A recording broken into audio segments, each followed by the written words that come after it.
Good evening. So if you're following along, we're on page 20 in your workbook, and I just dropped that. That's what happens when you get old. You wear bifocals. So with that in mind, we're going to get to the end of page 34, I believe, tonight. So I'll be talking pretty quickly. I'm going to cover 4 of the gifts tonight, 4 of the gifts next week, 2 of the gifts, and application congregationally in the lesson after that. And there'll be open discussion and everything. I want you to see something, though. If you haven't already done it, there's 14 of you. 14 of you have taken the test. I think one was a lady who was visiting her I think it was your mother-in-law was visiting. So she's one of them, but just go online and take it. You can take it on your phone. If you say, well, I'm not confident about that, well, then get somebody with a beard and 2 kids to do it for you, and then he'll do it. That's what young people are for. And but you just open it up. You'll see a deal right here where it says, take the test. Once you click that on there, you'll go in, just put your name, email address, participation in a group, click yes, and put McPherson. That's how I know 14 people took it. 14 people put McPherson down on there. And the reason this is so important is when this is all done, and I still have your report from before, and but it's a much more detailed report now. You'll get, when it's all done, you'll get probably about 7-8 pages of applicable information to show a 3-dimensional view of what your spiritual gifts are to help you plan things a lot better. I think it was 2016 I was here, so that's 8 years ago. It only takes an average of 10 years for over, on average, 60% of a congregation to turn over. And I know that there have been some congregations where I've actually gone 2-3 times in 20 years now. And just because, people die, new people come, some people drop away, new converts. And so you'll get a congregational analysis of it. It's very detailed, lots of charts and graphs. So if you're kind of wired in the administrative way, you'll like that. Won't you, Greg? Okay. And so let's cover 4 gifts tonight. Session 2, we're going to cover the passion of missions, evangelism, the gift of confrontation, and the gift of teaching. And so the gift of missions would be the first. Where do you find that one? Ephesians chapter 4, verse 11. He gave some as apostles. Some as apostles. Wait a second, apostles, those are those guys who would run around with Jesus. I'm not one of those. Okay, yeah, well, you're not. Okay. The word comes from apostolos. In the Greek, it means one sent out with a message. And, the majority of the time where that word is used, 39 times, it refers to the apostles. The apostles. There are the apostles. They're definite article apostles. Like Acts chapter 1, verse 2. Peter and in Acts 2:37, Peter and the rest of the apostles. It identifies over and over again. You got to actually point that on the blue, don't you? Oh, no, I flipped it, didn't I? Okay, there we go. Okay, yeah. This is weird. I'm just going to point it out with my finger. But if you think everywhere the word apostolos is used in the New Testament, then obviously we are misrepresenting it at that point. For example, here's some. Acts 14:14, Paul and Barnabas are called apostles, apostolos, even though they were not among the apostles. Paul was an apostle born out of due time, but Barnabas wasn't. And so Andronicus and Junius in Acts 16, verse 7, I don't remember them in that group, but yet same word, apostolos. 2 Corinthians 8:23, Titus and 2 unnamed brethren were the sent out ones, apostolos, exact same word. Philippians 2, verse 25, Epaphroditus, the apostle and minister of my need, apostolos. He was sent out by Paul, of course. 1 Thessalonians 2, verse 6, Paul, Timothy, and Silas, same word. Hebrews 3 verse 1, Jesus is called the apostle and high priest of our confession. Exact same word, but Jesus didn't send himself out. So we got plenty of examples where that word does not mean the apostles. But we have a name for those individuals who are sent out. They're called missionaries. I walked by a board out there. You have a bunch of sent out ones I see that you support. And that's the same application we find in in Ephesians chapter 4 verse 11. Ephesians chapter 4 verse 11. Same thing we find in Ephesians as well. It's the exact same word, and the context always determines the meaning of the word, by the way. Always. That's the number one interpretative factor of all.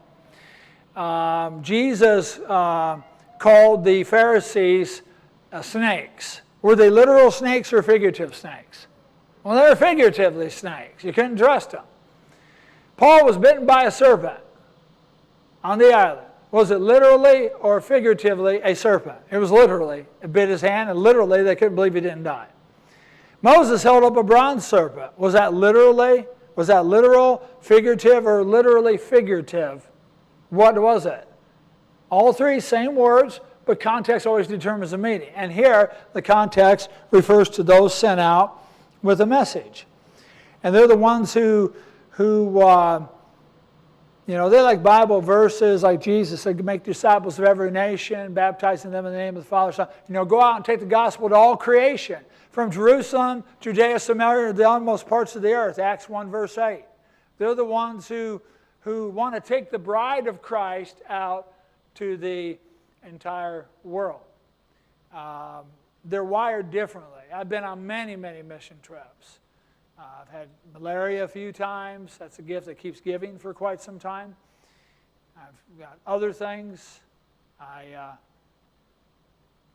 want to come home after about a month. I don't want to be out there. I really don't. People who are wired that way, it's okay for them. See, they're wired different.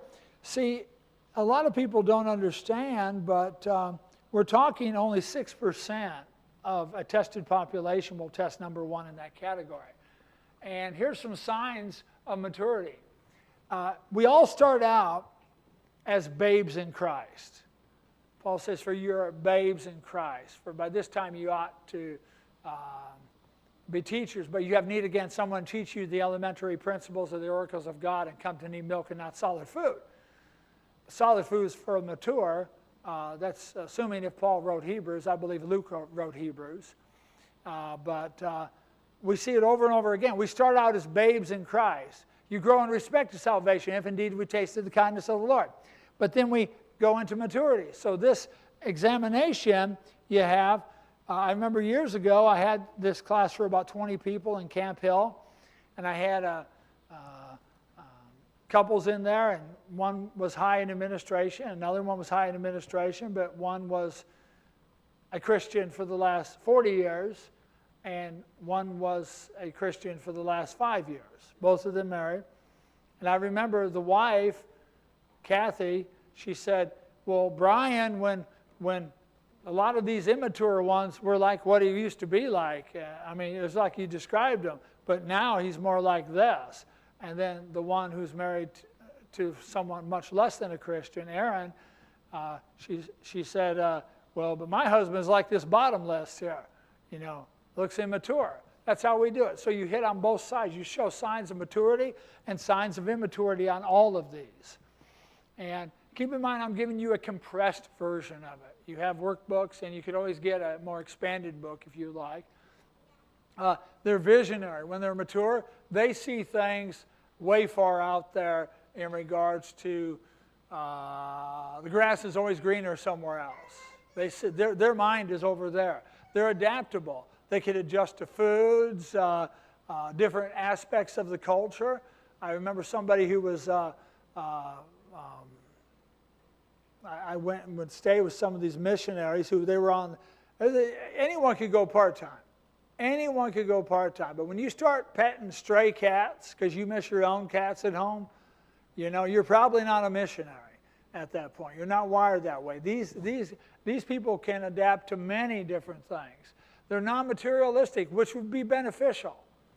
Because you don't want to be driving a U-Haul all over the world. You need to pack light. When your mission is to be somewhere else, and it doesn't even have to be foreign missions. It could be just to a different culture, a different place. A deaf ministry would be one like that. If you're not deaf and you get into a deaf ministry, that is a mission. It's when you go to people who are not like you to help establish the church. But there's signs of immaturity. They're often impulsive. If you're pretty new in the faith, if you haven't grown in respect to salvation, you can be very, very impulsive. You just, let's go ahead and get this going. I've talked to people before I talked to this one guy, he was trying to raise money for missions. He was going to be leaving in like 3 months. He just decided he was going to go on a mission trip. He still had to sell a house, still had to sell it to the wife, still had to, it was impulsive. Just settle down, you got to plan better. They're not great planners typically. They can be very impractical. I knew a couple missionaries, they graduated Bear Valley, they went out to Pennsylvania, and they worked with this congregation, and they burned them out pretty quickly. They burned them out pretty quickly because along with the being impractical, they tried to have everybody else, come on, let's go do it. Let's go do it. And some people, they weren't motivated to do that. And they became impatient with others because they're like, let's just go ahead and do it. Some people don't want to run that way. And so there's examples of things that you can do as if you have a high rank in missionary. And in that 8-page report that I'll produce for your congregation, I'm going to show you the average, compare you to the average, have you put down what you think you are, and then it'll show you what your self-image is. At the same time, it'll show you what the others see to you in the short term and what they see in the long term. And between that three-dimensional view, you can plan quite well with it. But let's talk about evangelism. That's my number one. That's my number one. With evangelism, Ephesians 4, verse 11, and he gave some as evangelists. I know when I go teach in Athens, Greece, they have a stop on the subway. I always like it. Imagelismos. When you go up to it, that means the evangelist. But don't get off there because that's almost like ammonia. It's not a good stop. You just keep going. But it's fun to hear them say a word that we have in the Bible at that point. Only about 9% of people will test number one in this category. It's those who bring glad tidings. Blessed are those who bring glad tidings of good things. They're your marketers in a congregation. They're the ones who they cannot stop talking about the death, burial, resurrection of Jesus. I can tell exactly, if I hear a preacher preach a couple sermons, I can usually tell what their spiritual giftedness is. But if you're high in evangelism, trust me, if you're high in evangelism, you're like that horse. I had a friend, when we lived out on the farm, they had a horse. We didn't have a horse. But one time, Julia let me ride her horse. And I was too stupid to ride a bareback. Don't need a saddle. And didn't have a bit in its mouth. I thought, well, I'm a pretty big guy. And that horse got about 2 miles away. It was in spring in April in Iowa. Ditches are deep and filled with frozen, melted, icy cold water. And that horse decides it wants to go back to the barn. It knows to go back to the barn. And as soon as it kind of shook me off, I rolled down that ditch, drenched. I had to walk 2 miles frozen. And that horse just ran right back to the barn. And but for someone who's evangelistic, it always has to go right back to the barn. The death, burial, resurrection of Jesus Christ. That's just how it is. Jesus, the Son of God, was sent by God to redeem us for God. It's the good news. The good news is the death, burial, resurrection of Jesus Christ. 1 Corinthians chapter 15, 1 through 4.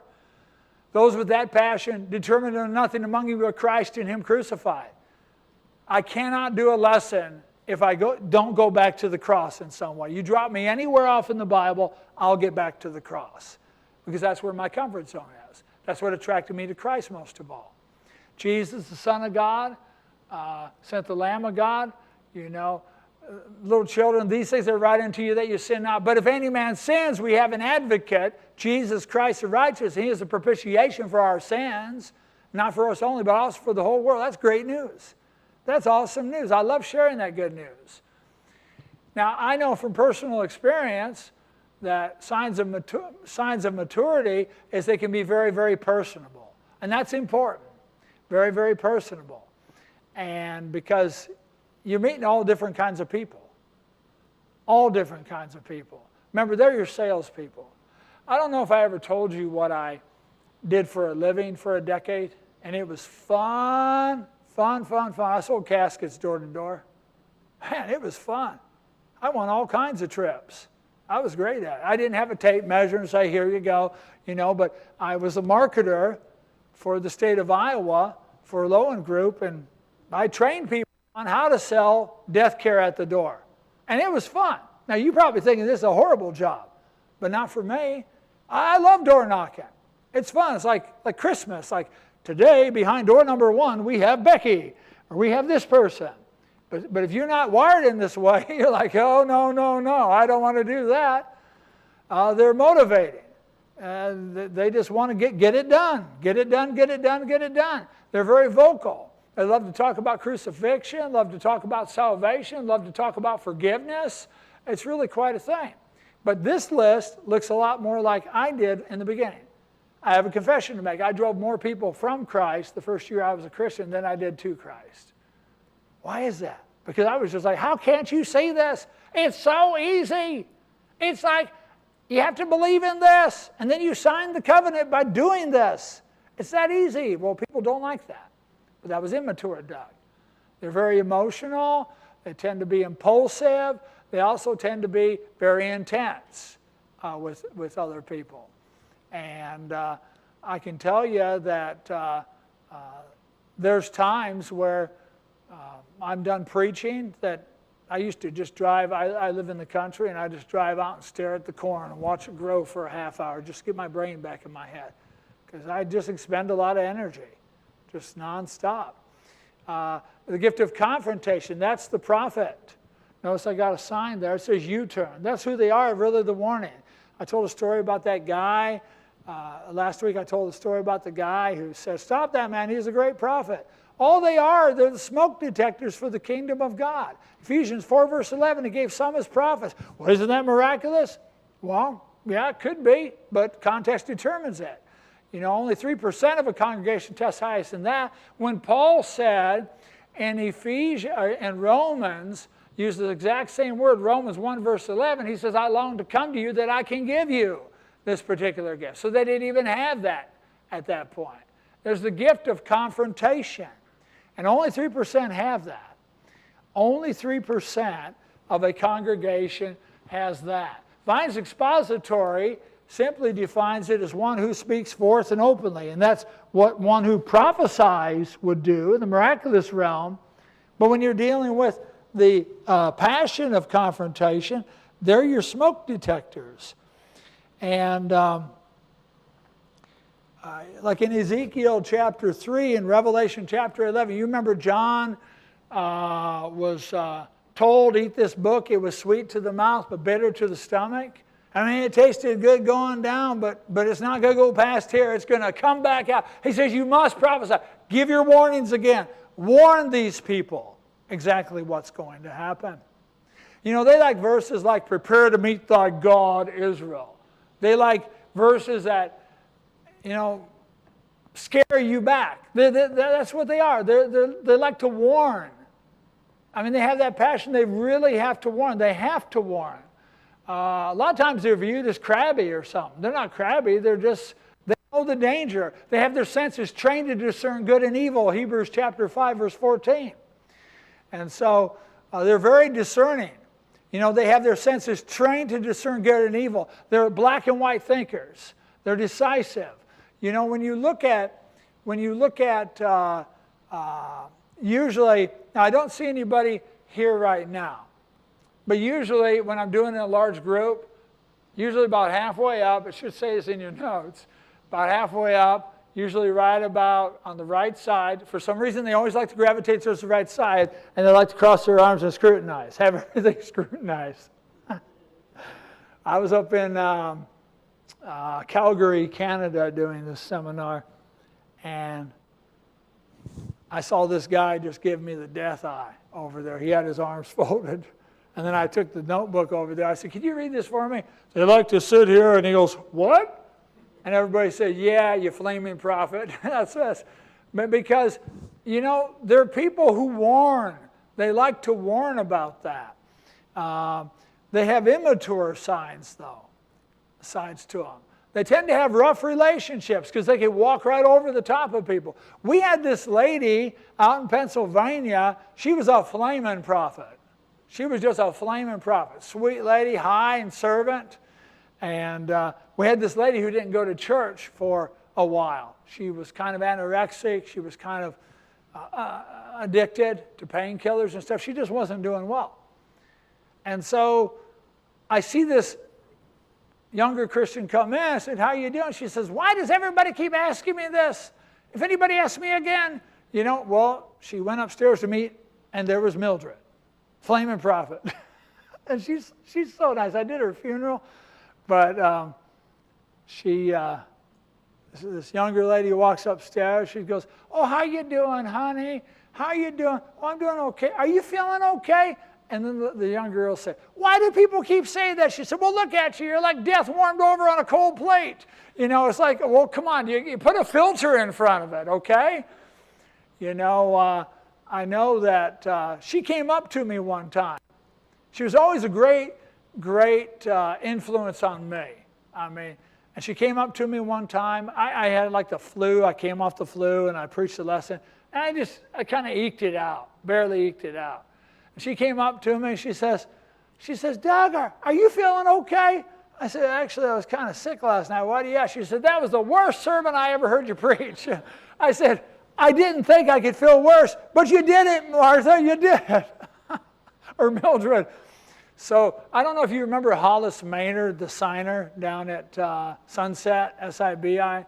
He really started the deaf ministry. Well, Mildred was married to Paul. He was our associate minister, and he was like 80 years old, and so he was actually older than me, but he did as a retired job. And I got Hollis to come up, and I told him, I said, "Hey, Hollis is coming up." So I thought I wanted to get Mildred back. I told this story at her funeral. It was great. But I said, "Yeah, we got Hollis coming, Paul." And he said, Hollis Maynard, Mildred went to school with him. Mildred used to date him. I said, "Really?"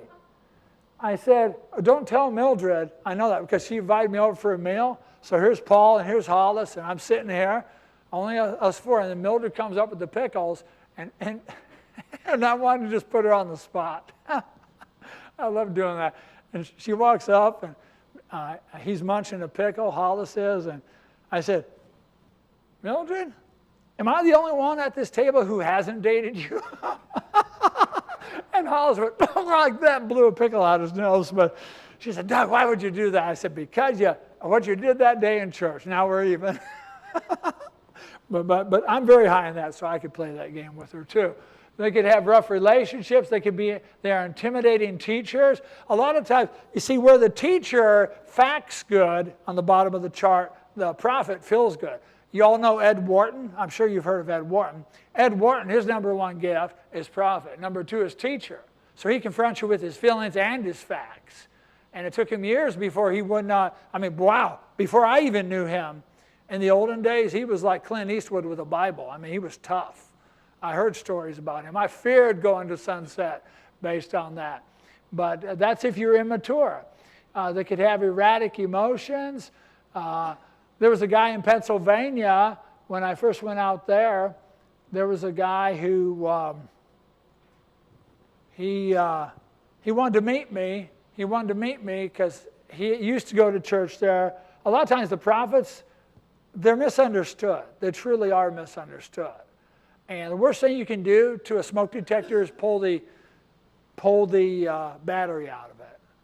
You know, I've known a lot of people who are very highly gifted in this, and they need to be plugged in to like confrontation ministries. Send one of those to a prison ministry. And they'll tell them what they need to hear, not what they want to hear. Send a mercy giver, you'll have a wedding. Okay? You got to be careful who you send into certain ministries. Let's talk about the gift of teaching, though. The gift of teaching. Okay, that's a pretty easy one. He who teaches in his teaching. Didaskalos, one who can relay information from one head to another. It's just like a teacher like you'd have. And nobody was called teacher more than Jesus. 42 times he was called that. Only about 9% of people have this passion. I mean, there's just, and so people may not be able to teach because they just don't have the passion for it. But there's ways around that. But you have to be aware of it. 9% of a congregation has this passion. The word for teacher means one who instructs. They desire to know the word. You know, in Acts 17:11. And each congregation, by the way, has, the same way you have personal strength, each congregation has their own strengths. Like the Berean church, Acts 17:11, they searched the scripture daily to see whether these things were so. They were wired that way. Macedonia congregation in Philippi, you gave a gift more than once for my need. You know, you gave according to your ability and beyond your ability. They were a given church. You had the evangelistic church, Acts chapter 8, verse 1 through 4. They were scattered and went everywhere preaching the word. Every congregation has its strengths and its weaknesses.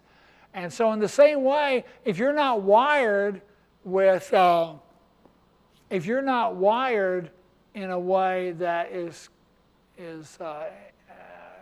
aligning with your gifts, it's just not going to feel that great.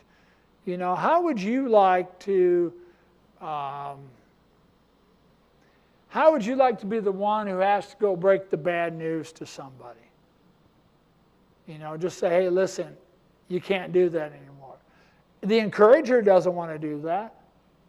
The mercy giver is still crying about old Yeller getting shot. You know, I mean, certain people are wired to do certain things and have passion doing it. I had this lady, her name was Leola. This is in Iowa. She did not, she tested number 1 in the gift of confrontation and number 2 in teaching. But she said, well, what does this mean? And I said, well, it kind of means that, you know, maybe you should try some of these ministries. I said, why not a confrontation ministry? Well, what's that? And I said, well, when people don't show up, you know, like certain ladies maybe don't show up, just go and visit them. They'll know that you care. They'll know that you care. And we had this one lady didn't come for about 3 months. And Leola drove around the block like 4 times. But sure enough, that lady came back. Because they're the ones you really seek to have the approval. They're the strong ones. You know, I knew somebody who was immature in that gift. And they went up as somebody soon as they responded to the invitation. They want to get right with God. And then that person came up in immaturity. They said, well, you know, you're forgiven, but you're on probation. Well, no, the Bible doesn't really talk about that. But yet they were transferring their feelings toward that. Same thing with the teacher. They have strengths and weaknesses. Their study habits for a teacher are just awesome. My number 1 is evangelist, number 2 teaching, number 3 confrontation. And so my style of sermon always has lots of facts with it, always wants to get you to the cross of Christ, and I'll tell you what you need to hear, not necessarily what you want to hear. But I can tell you that it's very high with my evangelism. On Friday morning and on Saturday morning, I got up at 4 a.m. in the morning, and I spent a total of 5 hours in 2 days studying the archaeology of Sodom and Gomorrah and the 5 cities round about them to understand, just for a Bible study I'm doing on Wednesday. And I would still be there if I didn't have other things to do. I really enjoy studying. Yesterday when the president was shot, or the former president was shot, that really bothered me. Mindy, I spoke with her, and Mindy reacted differently to it, totally differently than I did. What I did was, I already had my sermon done for Sunday morning at Junction City, but when I found that out, I spent the next 4 hours writing a brand new sermon about the decay of nations. And I didn't get done with it till midnight last night. But I was fine. I love doing that because I just had to get my mind around it. People who are high in teaching, their study will take them a long ways. Their stability. I am the Lord, I change not. The word doesn't change. Psalm 119, verse 160, the sum of thy word is truth. John 17:17, sanctify them in truth, thy word is truth.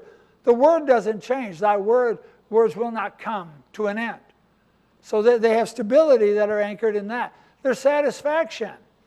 When 9/11 happened, I remember that how I had to react before I can go and pray about it. Your prayers, the ones who pray most, they're servants, like Anna. Who, if you're high in servant and mercy giver, you're praying way more than somebody like me. But I'm studying way more than you. Who's right? The answer, yes, yes.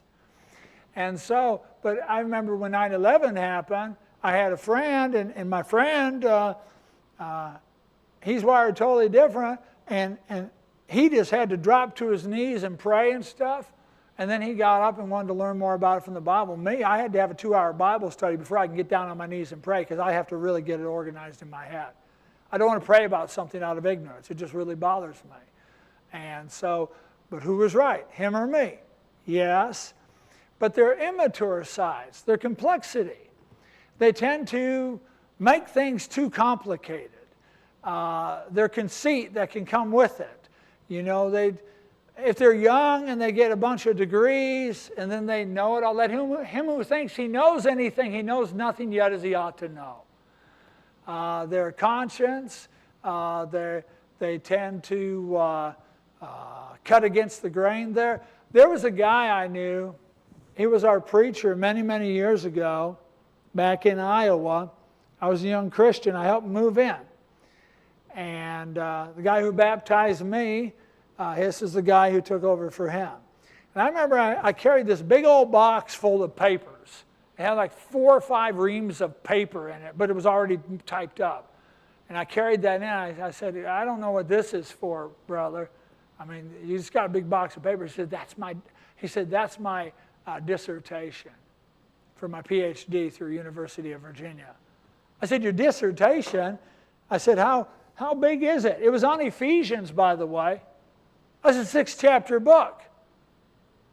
He had like 2,500 pages on that book. And so what happened was, they sent it back. University of Virginia sent it back to him and said, trim off, like 1,000 pages. Start there. Clinton Arnold, he wrote probably one of the greatest ones, Power and Magic, his dissertation on the Ephesian grammata, and you could read it. But would you want to read something that looks like a health care bill? No. But see, here's what happened. He was immature. He was a new preacher. He taught the book of Ruth. He taught the book of Ruth on Sunday nights every week for more than 6 months. A 4-chapter book. He would go through and it says, it's Malon and Chila, it's pronounced this way and stuff. And people didn't want to go there anymore. In fact, that's why I wrote the Ruth poem. Because I want the facts. I'm evangelist. I don't want that much fact. And when they announced, he was there for less than a year, because when he announced at the end of the book of Ruth, he was going to do a series on Sunday night on the book of Job, he was gone, because that's 42 chapters. And to this day, in that congregation, they don't teach the book of Ruth.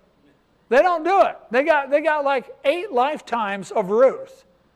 Because you just go into too much detail. And then he went from one congregation to another.